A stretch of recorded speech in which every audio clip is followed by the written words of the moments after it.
Nessa Clark preferred the darkness, not because she was nocturnal by nature, but because darkness was forgiving in ways that daylight never could be. At 3 a.m., the municipal library belonged entirely to her. No curious stares, no hastily averted gazes, no whispered comments that people thought she couldn't hear. She moved through the silent aisles like a ghost, her footsteps muffled by worn carpet that had seen better decades. The overhead fluorescent lights hummed their familiar tune, casting harsh shadows that danced between the towering bookshelves. Most people would find this environment lonely, even unsettling. For Nessa, it was sanctuary. Her reflection caught in the darkened window as she passed, and she instinctively turned away. 5 years had passed since the apartment fire that had claimed her previous life, and still, she couldn't bear to see herself clearly. The right side of her face bore the permanent reminder of that. Terrible night-angry red scars that stretched from her temple to her jaw, the skin pulled tight and uneven. Her right arm told the same story, a patchwork of healed burns that she kept covered even in the sweltering summer heat. The night shift at the library paid enough to cover her modest apartment and simple needs. More importantly, it allowed her to exist without inflicting her presence on others. She had learned, through painful experience, that her appearance made people uncomfortable. Children stared with unfiltered curiosity until their parents pulled them away with apologetic smiles that never reached their eyes. Adults were worse. They tried to pretend they didn't see her at all, their gaze sliding past her as if she were invisible. Sometimes she wondered if that's exactly what she had become.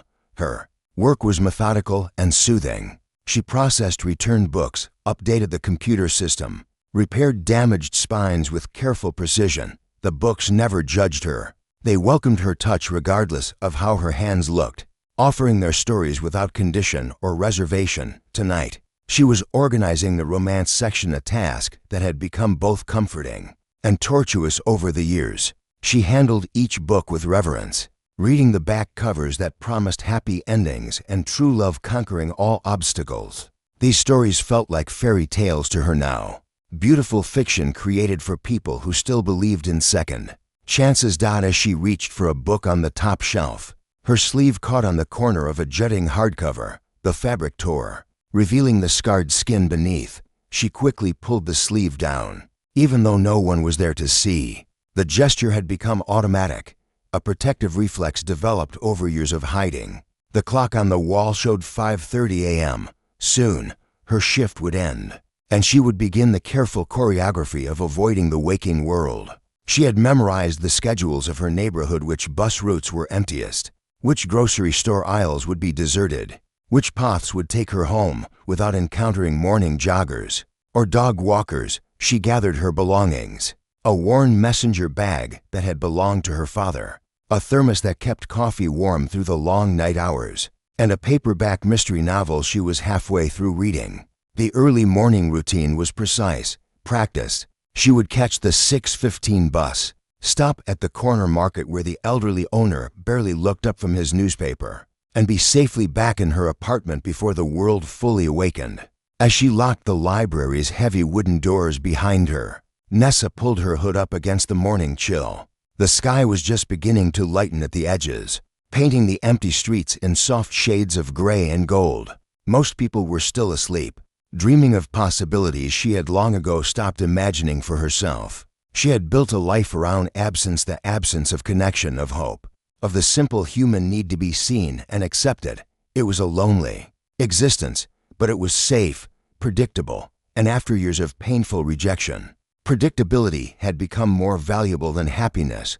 Walking toward the bus stop, Nessa couldn't have known that this morning would be different, that in just a few hours, everything she believed about herself and her place in the world would begin to change. Marcus Rivera had flour under his fingernails and contentment in his heart.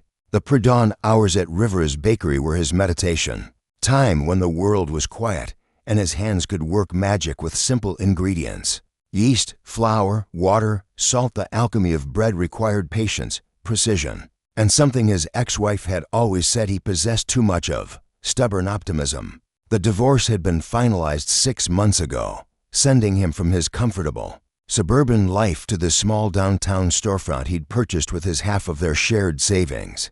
Jennifer had called him crazy for wanting to start over at 35, but Marcus had needed the change like his lungs needed air. The corporate job, the scheduled dinner parties, the carefully curated social media life, none of it had felt real anymore. His new shop occupied the ground floor of a converted brownstone, with large windows that faced the quiet street.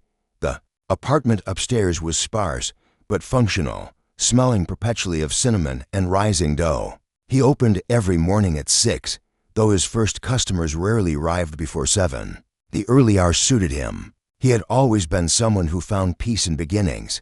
This morning felt different, though he couldn't say why. Perhaps it was the way the sunrise painted everything golden, or the fact that his experimental honey wheat loaves had turned out perfectly. He was arranging croissants in the display case when he noticed her walking past the window. She moved with careful precision, head down, hood pulled up despite the mild weather. Something about her posture, the way she held herself as if trying to take up less space in the world, made him pause. Most people hurried past his shop without a glance, focused on reaching their destinations. But this woman seemed to be walking with purpose, yet hiding at the same time. Marcus had always noticed things others missed. It was a trait that had served him well as a baker, the subtle signs. That dough was ready, the moment when caramel reached perfect amber, the precise second to pull bread from the oven. Now, watching the stranger, he sensed something fragile and carefully guarded. She stopped at the bus shelter across the street, checking her watch with nervous energy. The morning light caught her profile for just a moment, and Marcus glimpsed what she was trying so hard to conceal. Scars traced the visible side of her face, the skin telling a story of pain and healing. His heart clenched with unexpected recognition, not of her specifically, but of the way trauma could make someone want to disappear. Without thinking, he grabbed a paper bag and filled it with a still warm blueberry muffin and a small container of his signature honey butter. He had no plan, no rehearsed speech, just an impulse born from the same instinct that told him when bread was ready to come home. The bell above his door chimed as he stepped outside. The woman at the bus stop tensed, her shoulders drawing up defensively. Marcus approached slowly, the way he might approach a stray cat that was deciding whether to run. "Excuse me," he said gently. She turned, and he saw her face fully for the first time. The scars were extensive, covering nearly half her features. But what struck him wasn't the damaged skin, it was her eyes. They were the color of storm clouds, beautiful and guarded, watching him with a mixture of wariness and resignation. "I'm sorry to bother you," Marcus continued, holding up the bag. "I'm the baker across the street, and I made too many muffins this morning. I was wondering if you might like one. It's still warm." She stared at him for a long moment, clearly trying to process his motives. People probably didn't approach her often with simple kindness. Her voice, when she finally spoke, was soft and unused to casual conversation. "That's very kind, but I don't have money with me." "It's not for sale," Marcus smiled. "Consider it a neighborhood welcome. I'm Marcus, by the way. I just opened the bakery last month." "Nessa," she said quietly, accepting the bag with hands that trembled slightly. "Thank you." The bus rounded the corner, its brakes hissing as it approached. Nessa clutched the bag closer to her chest. "I hope you enjoy it," Marcus said, stepping back to give her space. "The recipe belonged to my grandmother." As she climbed aboard, Nessa looked back through the window. For the first time, Marcus saw her smile, small, tentative, but genuine. It transformed her entire face, and he found himself smiling back. Walking back to his shop, Marcus couldn't shake the feeling that something important had just begun. The next morning, Nessa found herself taking a longer route to the bus stop, one that happened to pass directly in front of River's bakery. She told herself it was just curiosity, but the truth was more complicated. The muffin had been extraordinary tender, bursting with berries, the honey butter melting on her tongue like sunshine. More extraordinary still had been the way Marcus looked at her, as if her scars were simply another feature, no more remarkable than the color of her hair. She had expected never to see him again. In her experience, people who showed her kindness did so from a safe distance, their good deed completed and their conscience clear. But there he was, visible through the warmly lit windows, already at work shaping tomorrow's bread. Marcus glanced up as she passed, catching sight of her familiar silhouette. Without hesitation, he stepped outside, another small bag in his hands. "Good morning, Nessa," he said, as if greeting her was the most natural thing in the world. "I tried a new recipe for cranberry scones. Would you mind being my taste tester?" This became their routine. Each morning at 5:45, Marcus would emerge from his bakery with something fresh and warm, and Nessa would accept it with growing ease. Their conversations started with simple pleasantries, comments about the weather, her thoughts on his baking experiments, but gradually deepened into something more substantial. She learned that he had been married for 8 years to a woman who wanted him to be someone else entirely, that he had worked in finance but dreamed of creating something with his hands, that he chose this neighborhood specifically because it felt like a place where people could start over. In return, Nessa found herself sharing fragments of her story. How she had been pursuing a master's degree in literature when the fire happened. How the night shift at the library was supposed to be temporary while she healed, but had become permanent when she realized how much easier life was in the shadows. How books had become her primary companions, offering her adventures and emotions she no longer expected to experience firsthand. "What was your thesis about?" Marcus asked one morning, handing her a warm croissant filled with dark chocolate. "Redemption narratives in Victorian literature," Nessa replied, then laughed at his raised eyebrows. "I know, it sounds incredibly boring. Not boring at all. Tell me about it." So she did, her voice growing stronger as she explained her research into how authors like Dickens and Gaskell wrote about characters who had fallen from grace and found their way back to acceptance. Marcus listened intently, asking thoughtful questions that revealed he was far more well-read than he initially let on. "You should finish it," he said finally. "Finish what?" "Your thesis. Your degree. It's clear you love the work." Nessa shook her head automatically. "I can't. The university, being around all those people. I wouldn't be able to handle it." "What if you could do it online or through independent study?" The suggestion lodged itself in her mind like a seed, impossible to ignore. She had assumed that part of her life was over, sacrificed along with so many other dreams in the flames that had rewritten her story. But Marcus spoke as if her plans had simply been postponed, not destroyed. Their morning meetings stretched longer as weeks passed. Sometimes Marcus would step away from his preparations entirely, leaning against his doorframe as they talked about books, about life, about the small observations that made each day unique. Nessa began to look forward to these conversations with an intensity that both thrilled and terrified her. One particularly cold morning, she arrived to find Marcus waiting with 2 steaming cups of coffee instead of his usual baked offering. "I thought you might want something to warm you up," he said, handing her a cup. The ceramic was white with small blue flowers, delicate and cheerful. "I can't take your cup," she protested. "It's yours now. I bought a set specifically so you could have coffee while we talk." The gesture was so thoughtful, so deliberately kind, that Nessa felt tears spring to her eyes. She couldn't remember the last time someone had bought something specifically for her comfort. "Marcus, why are you doing this?" she asked suddenly. "Being so nice to me." He considered the question seriously, wrapping his hands around his own cup. "At first, I thought you looked like someone who could use a friend. But now," he met her eyes directly, "now I do it because talking to you is the best part of my day." The bus arrived before she could respond, but as Nessa climbed the steps, she realized something had shifted between them. What had started as kindness was becoming something deeper, more complicated. She spent the entire ride staring out the window, her reflection showing a woman who looked less like a ghost and more like someone remembering how to hope. 3 months into their morning friendship, Marcus did something that changed everything. He asked Nessa to meet him for lunch. "There's a small cafe about 6 blocks from the library," he said, handing her a maple pecan Danish. "They have outdoor seating, very quiet. Would you like to have lunch there sometime? Maybe Saturday." Nessa's immediate instinct was to refuse. Lunch meant daylight, other people, the vulnerability of being seen in broad daylight beside someone as handsome and normal as Marcus. But something in his expression, hopeful, nervous, genuinely wanting her company, made her pause. I don't really do daytime, she said carefully. Because of other people, she nodded. Grateful he understood without making her explain. What if I told you this place has private booths in the back, and the owner is a friend of mine, very discreet, very kind. Saturday arrived gray and overcast, which felt like Providence.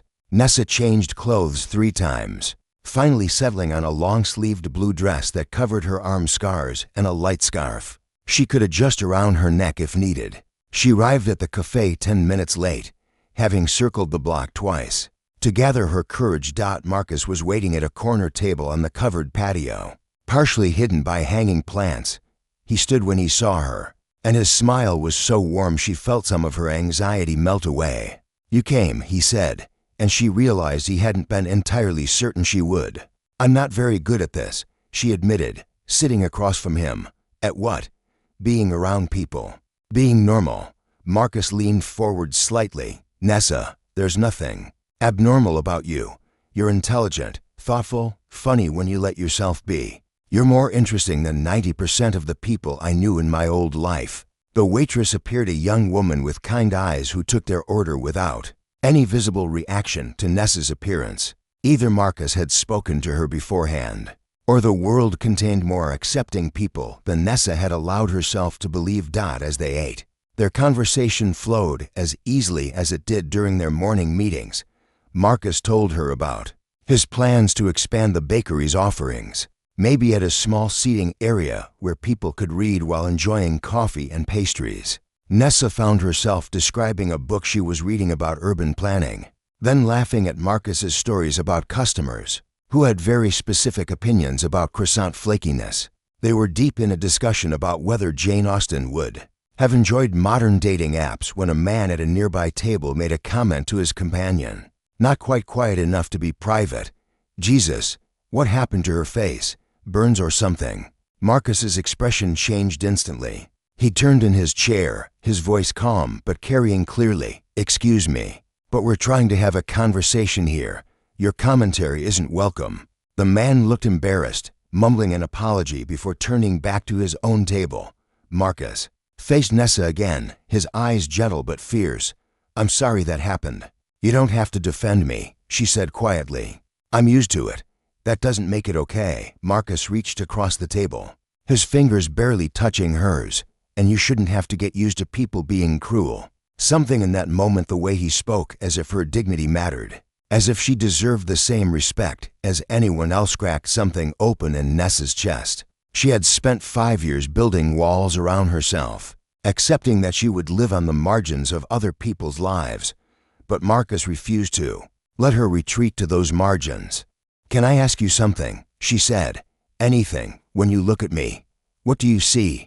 Marcus was quiet for a moment, studying her face with the same careful attention he gave to his baking. I see someone who survived something terrible and came out stronger. I see intelligence and kindness, and a woman who reads Victorian literature for fun and gets excited about bread recipes. I see someone I want to spend more time with. He paused. Do you want to know what I don't see? She nodded. I don't see someone broken. I don't see someone who should hide. His fingers closed gently around hers. I see someone beautiful, Nessa, inside and out. She started to protest, but he continued. The scars are part of your story, but they're not the whole story. They don't define you any more than my divorce defines me, or my career change, or any other single thing that's happened to us. As they walked back toward her neighborhood, Marcus asked if he could see her again outside their morning routine. Not lunch this time, but dinner at his place. Something private, comfortable, just the two of them. I'll cook, he offered. Nothing fancy, just time together. Standing outside her apartment building, Nessa realized that somewhere between the first muffin and this moment, Marcus had become more than a friend. He had become someone whose opinion mattered, whose presence brought light into the carefully controlled darkness of her life. Yes, she said, surprising herself with her certainty. I'd like that very much.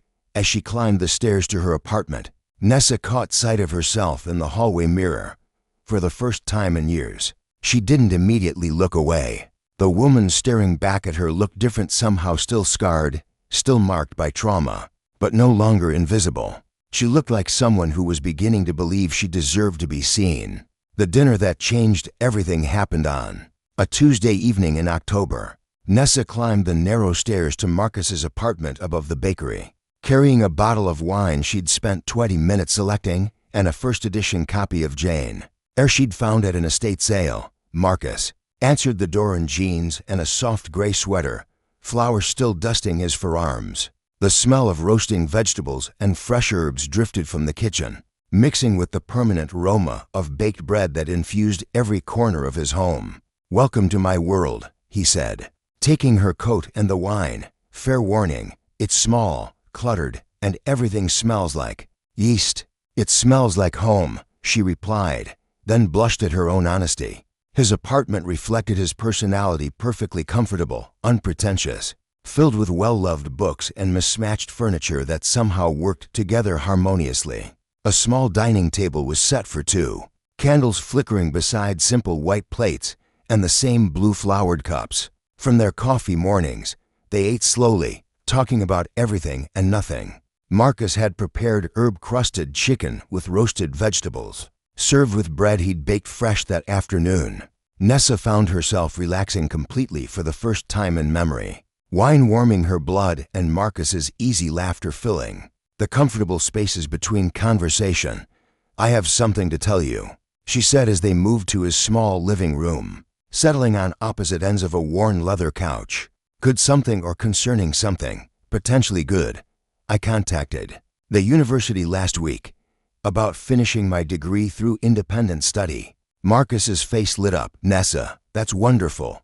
What did they say?" "They're willing to work with me. I can complete my thesis through correspondence with my old advisor and defend it via video conference." She tucked her legs beneath her. "I wouldn't have had the courage to even ask if it weren't for you. You would have found your way back to it eventually." "No," she said firmly. "I wouldn't have. I'd convinced myself that part of my life was over. But you see possibilities where I only saw endings." They sat in comfortable silence for a moment, the weight of unspoken feelings settling between them. Marcus reached for her hand, intertwining their fingers with careful deliberation. "Nessa," he said quietly, "I need to tell you something too." She waited, heart hammering. "I'm falling in love with you." The words hung in the air like something precious and fragile. Nessa stared at their joined hands, processing the reality of what he'd said. Someone was falling in love with her, not despite her scars, not in spite of her damaged appearance, but with all of it, all of her. "I'm terrified," she whispered. "Of me, of this, of believing it's real, and then losing it." Marcus shifted closer, his free hand reaching up to trace the line of scarring along her jaw. She had never let anyone touch her scars before, but his fingers were gentle, reverent, as if he were touching something precious. "It's real," he said. "What I feel for you is the most real thing I've experienced in years."